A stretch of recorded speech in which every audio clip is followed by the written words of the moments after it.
il déserte, Koh-Lanta 2025, une fausse malade sur l'île? Un énorme clash secoue Koh-Lanta, la revanche des 4 terres. Johanna, l'une des candidates les plus stratégiques de cette saison, accuse Andrea d'avoir simulé son malaise pour éviter les épreuves, visage effrayé.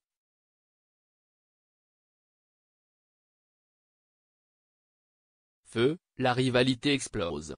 Tout a commencé lorsqu'Andrea, après une mauvaise nuit, a préféré se mettre à l'écart et ne pas aider à la construction du radeau.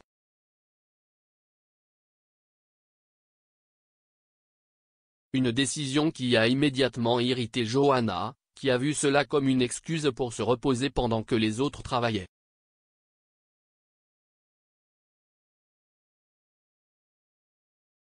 Gyrophare, un malaise.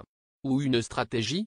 Le 11 mars dernier, Andrea a été évacuée temporairement à l'infirmerie après un malaise suspect.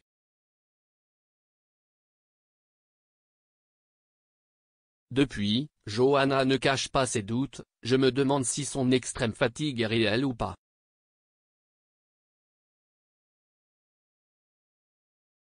En tout cas, selon les médecins, elle pouvait toujours participer aux épreuves, collision.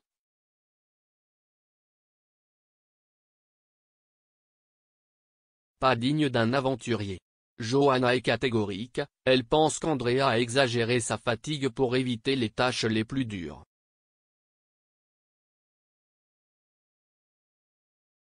Une aventurière qui s'économise exprès, ce n'est pas digne de Koh-Lanta. Selon elle, Andrea aurait même adopté une stratégie dangereuse, ne rien faire sur le camp tout en se protégeant avec son collier d'immunité.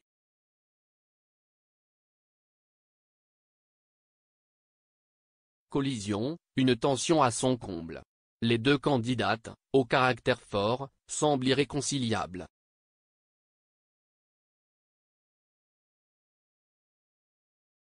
Johanna critique une attitude trop passive et trop individualiste d'Andrea, alors que cette dernière évite le conflit en s'isolant.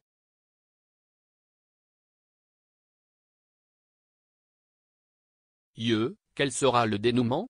Andrea arrivera-t-elle à prouver sa valeur ou sera-t-elle éliminée à la première occasion? Son collier d'immunité suffira-t-il à la protéger des votes?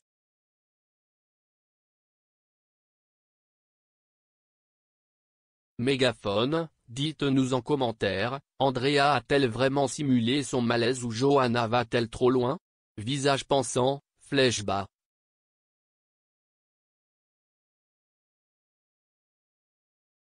Feu, abonnez-vous pour ne rien manquer des prochains rebondissements de Koh-Lanta, île déserte, collision.